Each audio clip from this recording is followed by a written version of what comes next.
સમાચારોમાં વાત કરીએ જામનગર કે જ્યાં અત્યારે આયુર્વેદ યુનિવર્સિટીનું લોકાર્પણ થોડી જ વારમાં વડાપ્રધાનના હસ્તે થવાનું છે। आयुर्वेद दिवस आयुष क्षेत्र के लिए अपने को जनसेवा के लिए समर्पित करने का अवसर है। अब मैं माननीय श्री श्रीपाद यशो नायक जी आयुष मंत्री श्री को स्वागत भाषण के लिए आमंत्रित करता हूं।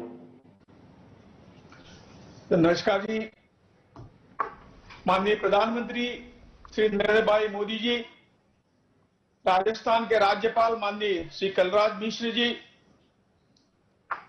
गुजरात के राज्यपाल माननीय आचार्य देवव्रत जी, WHO के डायरेक्टर जनरल डॉक्टर टेड्रोस जी, राजस्थान के मुख्यमंत्री श्री अशोक गहलोत जी, गुजरात के मुख्यमंत्री श्री विजयभाई रूपाणी जी, इस कार्यक्रम में जुड़े हुए माननीय संसद सदस्य, विधायक, जामनगर और जयपुर के महापौर, केंद्र सरकार तथा राज्य सरकार के अधिकारी, पूरे विश्व से जुड़े हुए आयुर्वेद के चिकित्सक, विद्यार्थी, औषध निर्माता और भाइयों और बहनों, सर्वप्रथम मैं आदरणीय प्रधानमंत्री जी नरेंद्र भाई मोदी जी का आज धन्वंतरी जयंती के पावन अवसर पर आयोजित इस 5वें आयुर्वेद दिवस में स्वागत करता हूं। 5वें आयुर्वेद दिवस के उपलक्ष्य में आयोजित इस कार्यक्रम में मैं आप सभी मान्यवरों का भी स्वागत करता हूं। माननीय प्रधानमंत्री जी के मार्गदर्शन में जामनगर स्थित post graduate teaching and research in Ayurveda Gulab Kunverba Ayurveda महाविद्यालय तथा आयुर्वेद औषधि शास्त्र संस्था, इन संस्थाओं के समुदाय को institute of teaching and research इन आयुर्वेदा के रूप में राष्ट्रीय महत्व के संस्थान का स्तर प्राप्त करने के लिए तथा राष्ट्रीय आयुर्वेद संस्थान जयपुर को डीम्ड कैटेगरी में डीम्ड टू बी यूनिवर्सिटी का स्तर देने के लिए मैं आपका बहुत बहुत धन्यवाद व्यक्त करता हूं। आपके करकमलों से इन संस्थाओं का आज नए रूप में लोकार्पण होने जा रहा है। यह देश के लिए आयुर्वेदा के इतिहास में एक महत्वपूर्ण कदम माना जाएगा। इस पहल से आयुर्वेदा की शिक्षा तथा संशोधन क्षेत्र में वृद्धि होगी। सम्माननीय, इससे न ही केवल जामनगर और सौराष्ट्र तथा जयपुर के निवासियों को लाभ होगा, लेकिन पूरे विश्व से आने वाले आयुर्वेदा के छात्र, संशोधक तथा आयुर्वेद की चिकित्सा के लिए देश विदेश से आने वाले रुग्णों को भी सेवा लाभ होगा। आयुर्वेदा चिकित्सा पद्धति की अपनी एक विशेषता है, जिसके कारण न केवल रुग्णों को स्वास्थ्य उपलब्ध होता है, लेकिन साथ साथ अन्य कोई भी दुष्परिणाम नहीं होते।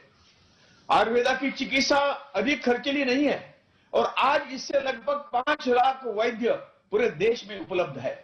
सारी आयुष पद्धतियां मिलकर लगभग 8 लाख चिकित्सक आज देश में उपलब्ध है।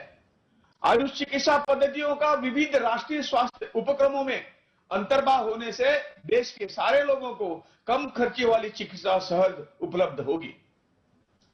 महोदय, वर्तमान स्थिति में पूरा देश तथा विश्व कोविड महामारी से जूझ रहा है। भारत सरकार ने इसके लिए कई कदम उठाए हैं। इसमें आयुर्वेदा और आयुष का महत्वपूर्ण योगदान है। आयुष मंत्रालय ने अथक प्रयास किया है, उसके परिणाम लाखों लोग स्वयं को स्वस्थ रखने में यशस्वी हुए हैं। आयुष मंत्रालय ने कोविड के लिए आयुष पद्धतियों के द्वारा जो विविध उपाय योजना की है, उसके परिणाम आधुनिक शास्त्रीय पद्धति के आधार पर जांचने की व्यवस्था करी है। मंत्रालय ने 112 जगह कुल 84 संशोधन प्रकल्प शुरू किए हैं, जिसमें से कुछ पूर्ण हुए हैं और अधिकतर पूर्णोत्तर के मार्ग पर है। अखिल भारतीय आयुर्वेद संस्थान नई दिल्ली के माध्यम से 80,000 दिल्ली पुलिस के फ्रंटलाइन वॉरियर्स को आयुर्वेदा का सुरक्षा कवच देने का संशोधन प्रकल्प शायद विश्व का सबसे बड़ा जत्था हो सकता है। अभी तक से संशोधनों के आधार पर यह दिखाई देता है कि अल्प तथा मध्यम स्थिति के कोविड के रुग्ण आयुर्वेद उपचार से 2 से 3 दिन में स्वस्थ हो जाते हैं और 4 से 5 दिनों में लेबोरेटरी टेस्ट भी कोविड नेगेटिव हो जाती है। अन्य चिकित्सा पद्धतियों की तुलना में यह लाभ 2 से 3 गुना अधिक है। इन परिणामों से उत्साहित होकर मंत्रालय के अधिष्ठान संस्थाओं ने इन औषधियों के कार्ययुक्ता के ऊपर संशोधन शुरू किया है, जिससे हम यह जान सकेंगे कि वह आयुर्वेदा की दवाएं किस प्रकार से काम कर रही है और शरीर में इसकी पहुंच कहां तक है। इस अनुसंधान के लिए भारत सरकार के विज्ञान एवं तकनीकी मंत्रालय के अधीनस्थ विभिन्न संस्थाओं के साथ सामंजस्य किया गया है और उसके सहयोग से यह अनुसंधान हो रहा है। आयुष की संस्थाओं ने आयुर्वेद में टेक्नोलॉजी की जोड़ने के लिए भारतीय तकनीकी संस्थान, अखिल भारतीय आयुर्विज्ञान संस्थान, भाभा परमाणु अनुसंधान केंद्र, इससे भी सहयोग प्रस्तावित किया है। इन विविध प्रकार के पहल से हम आयुर्वेदा के प्राचीन ज्ञान को अत्याधुनिक तकनीकी जोड़ देने के प्रयत्न में है। इस उद्घाटन समारोह के पश्चात मंत्रालय ने कोविड-19 के लिए आयुर्वेद इस विषय पर एक अंतर्राष्ट्रीय वेबिनार का आयोजन किया है, जिसमें भारत के विविध वैज्ञानिक संगठन, आयुर्वेदा के संगठन तथा विश्व के हर खंड से अमेरिका, ब्राजील, जर्मनी, ऑस्ट्रेलिया आदि 8 देशों के अंतर्राष्ट्रीय वैज्ञानिक तथा विश्व स्वास्थ्य संगठन आयुर्वेदा के ऊपर उनके अनुसंधान प्रस्तुत करेंगे। हमें विश्वास है कि पिछले 6 साल से माननीय प्रधानमंत्री जी के सहयोग से, आशीर्वाद से मंत्रालय ने जो अधिक प्रयास किए हैं, उसके फलस्वरूप आने वाले दिनों में आयुर्वेदा को अधिक से अधिक देशों में मान्यता प्राप्त होगी, जिससे भारत का भी पूरे विश्व में सम्मान बढ़ेगा। अंत में मैं माननीय प्रधानमंत्री जी का हार्दिक आभार व्यक्त करता हूं कि आपने इस मंच को गौरवान्वित किया है। मैं राजस्थान के राज्यपाल, गुजरात के राज्यपाल, गुजरात के मुख्यमंत्री, इन सभी को धन्यवाद देता हूं कि आपने अपने आशीर्वाद से राजस्थान तथा गुजरात के दोनों संस्थाओं का और पूरे आयुर्वेद प्रेमियों का उत्साह बढ़ाया है। मैं सभी को एक बार पुनः साधुवाद देता हूं। बहुत बहुत धन्यवाद। जय आयुर्वेदा, जय धन्वंतरी, जय भारत। नमस्कार। नमस्कार। धन्यवाद आदरणीय मंत्री महोदय। जैसा कि हम सभी जानते हैं कि संपूर्ण मानव जाति पिछले कुछ महीनों से इस महामारी से लड़ रही है। आयुष पद्धतियों ने भी इस लड़ाई में महत्वपूर्ण योगदान दिया है। हालांकि कोविड-19 का इलाज आना अभी शेष है। आयुष क्षेत्र में किए गए और किए जा रहे वैज्ञानिक अध्ययन से पता चला है कि इन पद्धतियों में बताए जाने वाले उपाय निवारक उपायों के रूप में अत्यंत कारगर है। आयुष उपचार से कोविड के लक्षणों की गंभीरता कम करने में भी मदद मिलती है, जिससे अस्पताल में रहने की जरूरत कम पड़ती है तथा कोविड के दुष्प्रभावों से निजात पाने की प्रक्रिया में तेजी आती है। आइए अब हम कोविड-19 के संबंध में आयुष उपायों से संबंधित वैज्ञानिक अध्ययन के बारे में एक लघु फिल्म देखें।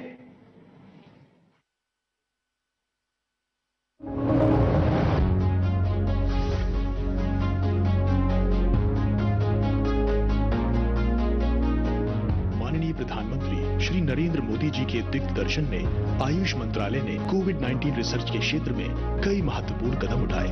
कोविड-19 की इस लड़ाई में सहयोग के लिए आयुष मंत्रालय ने 7,99,000 आयुष चिकित्सकों की मदद से आम आदमी की रोग प्रतिरोधक क्षमता को बढ़ाने का प्रयास किया। इस कठिन समय में आयुष मंत्रालय द्वारा जारी किए गए self care advisory, guidelines for practitioners और नेशनल क्लिनिकल मैनेजमेंट प्रोटोकॉल एवं post Covid management guidelines based on Ayurveda and yoga ने आम जनता को स्वस्थ रहने में मदद की। आयुष मंत्रालय द्वारा जारी किया गया आयुष संजीवनी मोबाइल ऐप लोगों के बीच आयुष संबंधित स्वीकार्यता तथा उपयोग के साथ साथ कोविड-19 उन्मूलन में इनके प्रभाव से जुड़ी जानकारियां जुटाने में सहायक सिद्ध हुआ है। इस ऐप के माध्यम से कुल 1,47,00,000 से ज्यादा लोगों की प्रतिक्रिया मिली है। इनमें से 85.1% प्रतिभागियों ने की सूचना दी है, जो जन सामान्य में आयुष पद्धतियों की स्वीकार्यता को प्रतिबिंबित करती है। भारत में कोरोना के खिलाफ लड़ाई जनता के साथ मिलकर शासन प्रशासन लड़ रहा है। इस समय दुनिया भर में भारत के आयुर्वेद और योग के महत्व को भी लोग बड़े विशिष्ट भाव से देख रहे हैं। हम अपने देश की अच्छी बातों को एविडेंस बेस्ड रिसर्च के आधार पर आगे बढ़ाने के बजाय उसे छोड़ देते हैं। भारत की युवा पीढ़ी को अब इस चुनौती को स्वीकार करना होगा। जैसे विश्व ने योग को सहज स्वीकार किया है, वैसे ही हजारों वर्षों पुराने हमारे आयुर्वेद के सिद्धांतों को भी विश्व अवश्य स्वीकार करेगा। कोविड-19 के प्रबंधन में वैज्ञानिक अनुसंधान द्वारा आयुष की भूमिका को अंतर्राष्ट्रीय स्तर पर सिद्ध करने के लिए ICMR, एम्स, डीबीटी, सीएसआईआर जैसे अनुसंधान संस्थानों की सहभागिता से एक टास्क फोर्स का गठन किया गया। इसी आधार पर 4 अलग-अलग रसायन औषधियों यथा अश्वगंधा, यष्टिमधु, गुडची, पिप्पली और एक पॉली हर्बल फॉर्मुलेशन का रैंडमाइज्ड कंट्रोल्ड क्लिनिकल ट्रायल्स बड़े स्तर पर किया गया है। आयुष के अंतर्गत विभिन्न प्रतिष्ठित संस्थान के 112 केंद्रों में कुल 84 अनुसंधान परियोजनाएं प्रगति पर हैं। होम्योपैथी दवा आर्सेनिकम एल्बम 30C, सिद्ध पारंपरिक पद्धति वर्णित औषधि कबसुर कुडनीर एवं यूनानी दवाओं पर भी प्रोफिलैक्टिक अनुसंधान प्रगति पर हैं। आयुर्वेद के प्रतिरोधात्मक एवं प्रोत्साहक स्वास्थ्य सेवाओं का विस्तार करने के लिए IPGTR&A जामनगर और गुजरात सरकार द्वारा धन्वंतरी रथ योजना की सेवाएं शुरू की गई हैं। इसी क्रम में अखिल भारतीय आयुर्वेद संस्थान नई दिल्ली द्वारा 80,000 दिल्ली पुलिस कार्मिकों के लिए आयु रक्षा कार्यक्रम का क्रियान्वयन किया जा रहा है, जिसमें उनके व्याधि क्षमता को बढ़ाने के लिए आयु रक्षा किट प्रदान की जा रही है। शुरुआती नतीजों के मुताबिक दिल्ली पुलिस कर्मियों में कोविड-19 की घटनाएं और मृत्यु दर में काफी कमी दर्ज की गई है।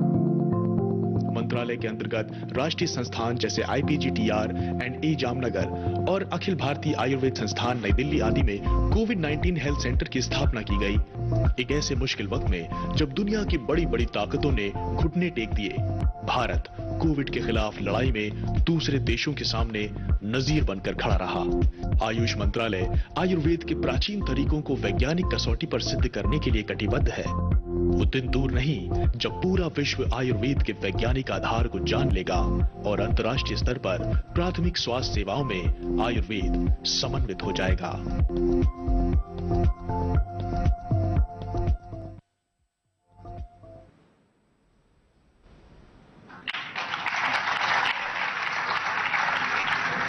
धन्यवाद। यह हमारा सौभाग्य है कि आज राजस्थान के माननीय मुख्यमंत्री श्री अशोक गहलोत जी हमारे साथ हैं। इस अवसर पर अपने विचार साझा करने के लिए मैं आपको आमंत्रित करता हूं।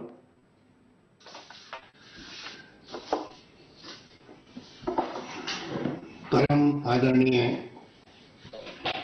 प्रधानमंत्री श्री नरेंद्र मोदी जी, केंद्रीय आयुष मंत्री श्री श्रीपद नाइक जी, राज्यपाल राजस्थान आदरणीय कलराज मिश्र जी, गुजरात के राज्यपाल आचार्य देवव्रत जी, WHO के डायरेक्टर जनरल डॉक्टर टेड्रोस जी, गुजरात के मुख्यमंत्री श्री विजय रूपाणी जी, NIA जयपुर के निदेशक संजीव शर्मा जी, जामनगर संस्थान के डायरेक्टर साहब और तमाम पदाधिकारीगण, मुझे खुशी है कि आज इटरा जामनगर को इंस्टीट्यूट ऑफ नेशनल इम्पोर्टेंस का दर्जा देना वह NIA जयपुर को डीम्ड यूनिवर्सिटी का दर्जा देने का समय चुना है। आयुर्वेद दिवस વડાપ્રધાને આજ રોજ જામનગર ખાતે આવેલ આયુર્વેદ યુનિવર્સિટી જેનું લોકાર્પણ કર્યું છે। રાષ્ટ્રીય દરજ્જો આ યુનિવર્સિટીને મળશે। આયુર્વેદના 3 વિભાગોનું એકીકરણ કરાતા વિશ્વ કક્ષાએ આ યુનિવર્સિટી ઝળહળશે। જામનગરમાં મુખ્યમંત્રી, નાયબ મુખ્યમંત્રી, રાજ્યપાલ તમામ લોકોની ઉપસ્થિતિમાં વડાપ્રધાન દ્વારા વર્ચ્યુઅલ માધ્યમથી લોકાર્પણ કરાયું।